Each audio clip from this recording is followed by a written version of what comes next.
मानसिक तौर पर नीतीश कुमार स्वस्थ नहीं है, उनको स्वेच्छा से पद छोड़ देना चाहिए, इलाज कराना चाहिए। और भाजपाइयों को एक मानसिक तौर पर अस्वस्थ व्यक्ति को बिहार के 13 करोड़ लोगों पर थोपना नहीं चाहिए। मानसिक तौर पर बीमार हैं, स्वस्थ नहीं है, और अगर हमारी बात गलत है तो हम पर केस कीजिए, हम पर मानहानि कीजिए, हमको कोर्ट में ले जाइए, जेल में ले जाइए, दिखाइए मेडिकल अपना जांच दिखाइए कि आपको मानसिक रोग है कि नहीं है, मानसिक तौर पर आप अस्वस्थ है कि नहीं है। नहीं मतलब है, आप असंवेदनशीलता की हालत देखिए कि मुख्यमंत्री ने एक बयान नहीं जारी किया है इस पर।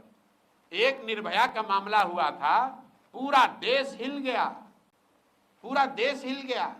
उससे भयावह घटना बिहार में हुई है और कोई उस पर संज्ञान लेने वाला नहीं है।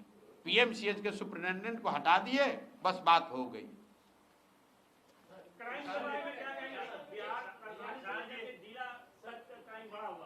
एक सवाल है, नीतीश सरकार के जो अफसर हैं वो बेलगाम है, इनका सामना आपसे कल्याण निगम में हो चुका है।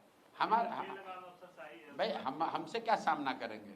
हमारे आपने अगर सामना देखा ही होगा, प्रशांत किशोर उनके अफसर से डरने वाला, नीतीश कुमार से डरने वाले नहीं, तो नीतीश कुमार के अफसर से हम डरेंगे?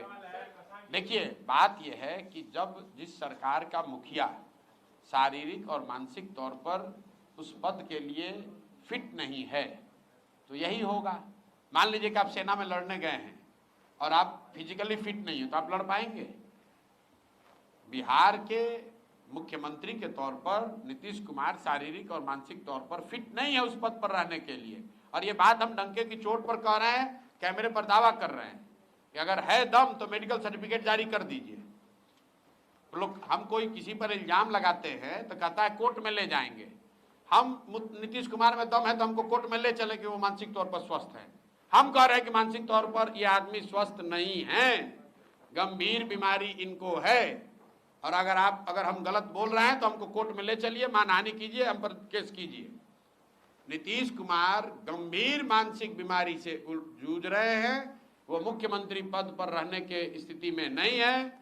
जिस व्यक्ति को प्रधानमंत्री का नाम भूल जा रहा है, जो व्यक्ति, उसको आप समझ रहे हैं कि वो बिहार की समस्याओं को निपटाएगा। जिस व्यक्ति को अपना नाम भूल जा रहा है, जिस व्यक्ति को ये नहीं पता चल रहा है कि अभी राष्ट्रगान चल रहा है कि कोई कव्वाली गान बज रहा है। आप बताइए, किसी सामान्य परिवार का लड़का, अगर आपका बच्चा टीचर होता है, उसकी फिजिकल फिटनेस जांच होती है, उसका मेडिकल होता है, बिना मेडिकल के, बिना फिजिकल के टेस्ट के आपको नौकरी मिल सकती है। मुख्यमंत्री का फिजिकल फिटनेस कोई नहीं देख रहा है।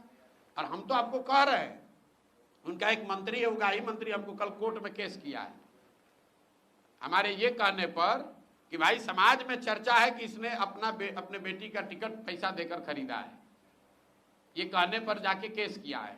तो भाई मुख्यमंत्री को सीधे कह रहे हैं कि आप मानसिक तौर पर बीमार हैं, स्वस्थ नहीं है, और अगर हमारी बात गलत है तो हम पर केस कीजिए, हम पर मानहानि कीजिए, हमको कोर्ट में ले जाइए, जेल में ले जाइए, दिखाइए मेडिकल अपना जांच दिखाइए कि आपको मानसिक रोग है कि नहीं है, मानसिक तौर पर आप अस्वस्थ है कि नहीं है, दिखाइए।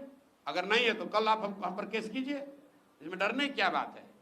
सत्य बात है, इसमें झूठ बोलने की क्या बात है? भाई हमको कोई डर नहीं है। उनको कह रहे हैं कि मानसिक तौर पर नीतीश कुमार स्वस्थ नहीं है, उनको स्वेच्छा से पद छोड़ देना चाहिए, इलाज कराना चाहिए। और भाजपाइयों को एक मानसिक तौर पर अस्वस्थ व्यक्ति को बिहार के 13 करोड़ लोगों पर थोपना नहीं चाहिए। 12, 14, 15 सांसदों के लालच में, समर्थन के लालच में इन्होंने बिहार पर एक ऐसे व्यक्ति को मुखिया बनाकर थोपा हुआ है जो मानसिक शारीरिक तौर पर उस पद की गरिमा और उस पद के कर्तव्यों को निभाने में सक्षम नहीं है। बहुत बहुत धन्यवाद भैया।